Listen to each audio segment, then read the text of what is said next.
What's up guys? So ito yung nabili ko na wireless microphone sa Shopee. Yan, ang model nito ay K35. Okay, so yan, syempre galing yan ng mainline China. Kitang-kita naman sa mga sulat, 'di ba? China yan. So mag-unboxing po tayo. Titignan natin kung ano yung mga kasama dito sa loob ng box nito kapag binili natin. So, yan. Napakaganda ng packaging. K35. Yan ang model niya. Ewan ko lang kung ano yung nakasulat na yung check. So, kapag binuksan po, eto yung laman niya. Yan, no? Maganda yung packaging niya. Meron pa siyang foam, di ba? Para maprotektahan yung microphone at saka yung receiver. So, isa-isayin natin kung ano ba talaga yung mga nilalaman po nito. So, syempre, una sa lahat, merong microphone. Yan, ito po yung wireless microphone. So, meron pa po yan. Dalawa kasi yan eh. Ito yung isa. Naka-dead cut yung isa. Yung isa, foam lang yung nilagay ko. So, ito naman, yung kanyang receiver. Yan. Ito yung i-connect natin sa phone, sa camera, sa laptop. Yan. So, ito po yan. Okay. So, bukod dito, ito pa ang mga nilalaman nito.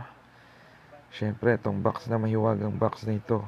Kala mo kung anong laman, no? Ganda ng box. Pero tingnan natin. Ito lang naman talaga laman yan. Siyempre, yung charging. Pang-charge na cord. Yan, Type-C po yan. Type-C. Tapos, sa ilalim nakalagay yung extra dead cut at saka extra foam. Yan. Yung dead cut ginagamit to para sa windscreen po talaga tawag dyan.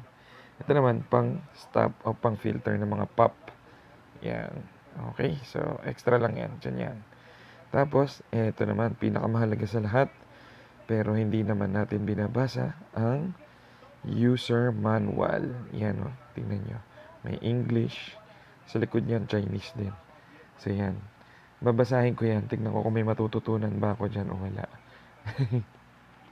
Pero yan ang ating user manual. Dapat binabasa talaga yan eh. Pero tabi muna natin. Okay. So yan po. Yan, basa-basa din minsan. Alright, so susubukan po natin gamitin ito. Testingin natin ang quality, kung maganda ba o hindi. So gagawin po natin yun ang vlog. Alright guys, susubukan natin gamitin itong nabili ko na wireless mic. Ito. Yan. Magmumotor tayo tapos gagamitin natin para malaman natin kung maganda ba yung quality na especially na malakas ang hangin pag nagmumotor. Ayan, testing natin to. Alright guys, so testing natin ngayon yung lapel, yung wireless mic K35. Di ko alam kung anong brand nito kasi China eh. Hirap ko lang kung anong brand ng mga China, pero K35 yung model na nakalagay dun sa box. Tsaka nung in-order ko, K35, tapos in-check na yung sulat. So, hindi ko lang alam kung yeah. Hindi ko lang alam kung ano talaga yung brand. So, yan. Okay, so ngayon gamit natin yung mic. Tapos umaandar na tayo. Siyempre may hangin na. Yan. Meron ng mga ibang noise, kumbaga. So, tetesting natin kung okay ba siya. So, naka-clip siya ngayon sa ko. Naka-clip siya ngayon sa t-shirt ko. Naka-t-shirt lang ako. Yan. So, naka-clip siya dyan. So, testing natin kung okay ba. Kung maganda ba yung... Yan. Gaya niyan, merong mga nag-video okay.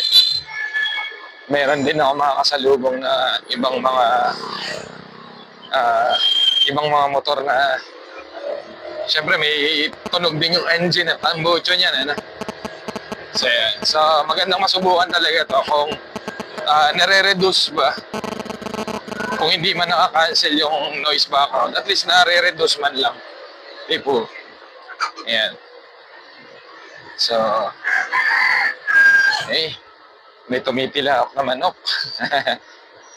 Nung nakaraan kasi tinesting ko to, rinig na rinig yung mga kahol ng aso. Rinig na rinig yung kahol ng aso, gano'n, yung noise background, hindi masyadong, ewan ko lang baka masyado lang ako nag-expect masyado ng quality dito. Actually, mura lang naman tong mic na to, tong wireless mic na nabili ko. 400 plus lang siya, hindi ko maalala yung eksaktong presyo. I-post ko na lang dyan mamaya sa video. Yung picture nung kung magkano ba talaga siya. Yan, so 400 plus lang to. Sa Shopee ko siya nabili. Kaya, kumbaga, dapat talaga, I should not expect more on this microphone. Kasi nga, mumurahin lang naman siya. Hindi siya kagaya ng mga DJI, ng Boya, yan, yung mga medyo branded na mic. So, yun. Kung di ako nagkakamali, parang ang brand yata nito TX o baka imitation to ng TX, hindi ako sure. Kasi K35 lang ang makikita sa box Papakita ko yung box nito. Ayan, papakita ko yung box nito para makita ninyo kung ano ba yung model na itong mic na ito. So yan. So tingnan natin, re-reviewin ko din itong video na to kung maganda ba yung quality ng mic, kung okay na ba para sa presyo niya na less than 500 pesos. Yeah, di ba? Huwag na tayo masyadong choosy, less than 500 pesos. So we don't expect na mas magbibigay yan ng high quality. Wala, na mataas na kalidad ng performance kasi nga less than 500 pesos lang siya. Compared dun sa yung wired nga ng Boya na ano bang model yun? BYM1, tama? BYM1? Yung wired nga nasa 600 na yata yun. So, eto wireless pa, di ba? Kahit pa paano. Okay na rin to kapag check-checkan. Pero tingnan natin, reviewin natin. So, bibili muna akong tinapay dito. Alright.